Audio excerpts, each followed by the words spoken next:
Obrigado por você estar aqui. Eu queria que você compartilhasse com a gente algo que tem sido assim uma pergunta, essa jornada da galera com Jesus, né? Como faz para vencer um pecado de estimação? E quando a gente fala de um pecado de estimação, é aquele pecado que a pessoa luta já faz anos, que parece que persegue ela, ou está ao lado dela caminhando já há um tempo, e a ponto de alguns dizerem assim, eu tenho até vergonha às vezes de pedir perdão em relação a isso. Há tanto tempo isso está na minha vida, né?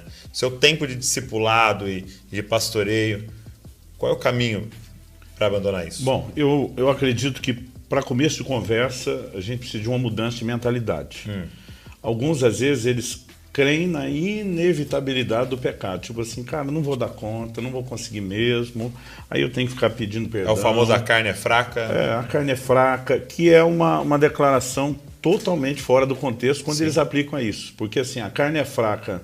Em 28 anos de ministério pastoral que eu tenho, já 30 pregando, quando alguém vem confessar, é quase que o gato subiu no telhado. É a preparação para contar a bobagem que fez.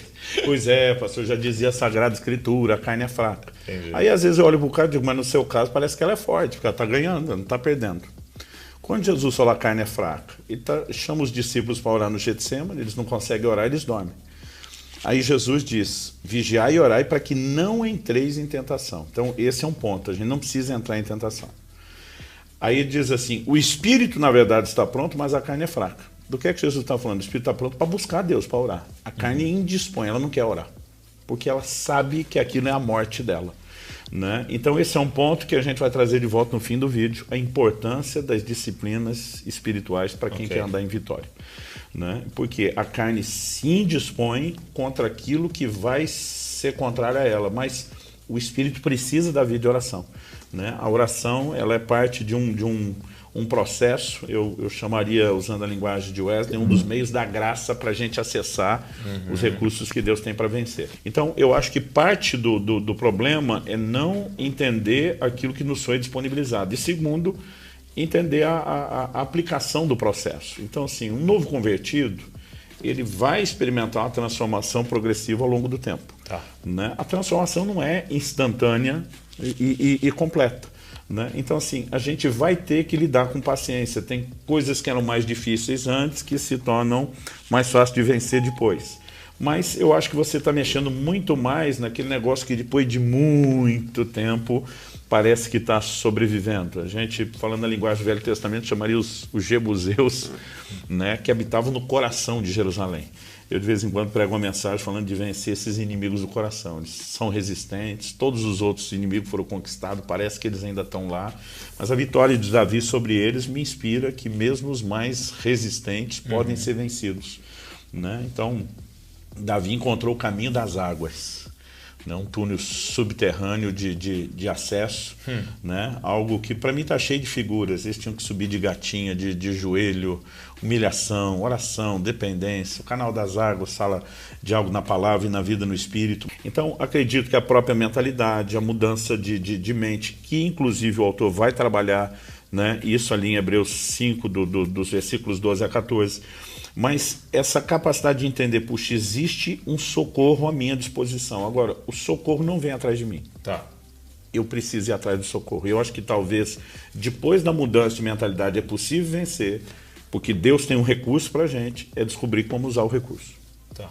Falamos disso já? E a pergunta é, como é que acessa esse recurso? Bom, Hebreus capítulo 4, para mim, é uma chave. Tá. Né?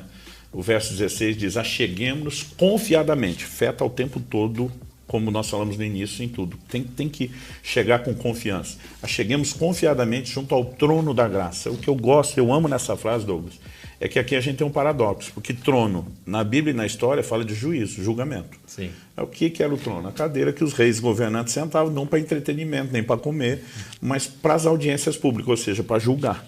Inclusive, era o padrão. Quem ia julgar, para mostrar que tinha autoridade, ficava sentado, e quem seria julgado de pé. É o que Jetro fala para Moisés. Você está o dia inteiro sentado, o povo em pé. Era para mostrar que quem manda e julga sou eu. Né? Então, só que Hebreus 4,16 está falando de um trono que a gente aproxima, não para ser julgado, mas para ser ajudado.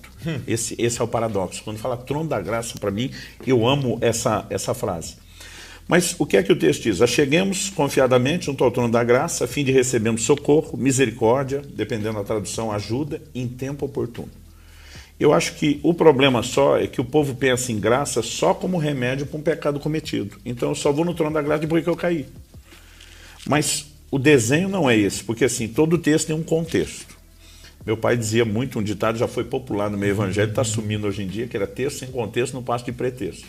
Quando você pega esse Hebreus 4:16, aliás, o texto já começa antes, no próprio capítulo 4, se me permitir, eu queria que a gente voltasse um pouquinho aqui para perceber qual é a ideia que está sendo construída. Por exemplo, no verso 11 de Hebreus 4, a Bíblia diz: esforcemo-nos por entrar naquele descanso, a fim de que ninguém caia, seguindo aquele exemplo de desobediência. Está falando dos israelitas. Então ele fala de esforço. Dallas Willard dizia: graça não é ausência de esforço, é ausência de mérito. Né? Mas a gente precisa se esforçar até no sentido de interagir com a graça. Ele diz, a fim de que ninguém caia. Ou seja, a queda, ela não precisa ser vista como é inevitável. Não, ela é passível de ser evitada. Bom, recurso está disponível para que você possa vencer esse pecado, andar em santidade e representar o seu Pai. Que as pessoas olhem para você e vejam Ele. Ele disse, né? Para você ser santo como Ele é santo. E eu queria até indicar, né? O livro A Graça Transformadora. E eu gostei muito dessa palavra transformadora, porque aponta exatamente para isso, esse recurso disponível para você andar em santidade. É o lançamento do pastor Luciano. Vamos lembrar a essência do Evangelho. Aliás, eu amo de paixão o nome que você deu aí para o Jesus Copy, né? Cópia de Jesus. Porque, cara, o que é o cerne do Evangelho? A Bíblia é muito clara de dizer que Deus nos predestinou nele para que fôssemos conformes à imagem de seu Filho. Aquele que viveu sem pecado é o padrão para nós. Né? A Bíblia diz, quem diz estar nele deve andar como ele andou. Diz que nós somos transformados de glória em glória na imagem de Jesus. Então, assim, se não fosse possível ser como Jesus, seria um contrassenso bíblico a Bíblia mandar a gente ser imitador, andar como ele, agir como ele, tê-lo como padrão, ou até ser transformado de acordo com ele. Agora, se é possível, então não é necessário a gente viver como está vivendo. Em algum momento no meio do caminho nós estamos perdendo algo. Então, o que é o Evangelho? Né? É uma transformação progressiva, de glória em glória, cada vez maior, até que a gente se conforme à plena imagem do Senhor Jesus. Eu percebo que é como o Evangelho para a multidão era... a boa notícia que eles tinham lido era: pô, posso ser curado, né? O demônio vai ser expulso, vou ter uma vida mais abundante, o pão vai ser multiplicado. Mas o evangelho para os discípulos era: eu posso ser igual a ele. Exatamente. Eu posso ser como ele. Então, queria indicar para você o lançamento do pastor Luciano, Graça Transformadora, já disponível. Se você está vendo o vídeo fresquinho, provavelmente está vendo no lançamento, está com a promoção de lançamento. Vou deixar o link para você, vai ser um recurso importantíssimo para a sua caminhada e para você discipular outras pessoas aí. Pastorzão, obrigado. Valeu. Sempre uma honra. Deus abençoe você. Cada um de vocês que nos acompanha, creia. É possível viver em santidade. É possível vencer o pecado. Amém.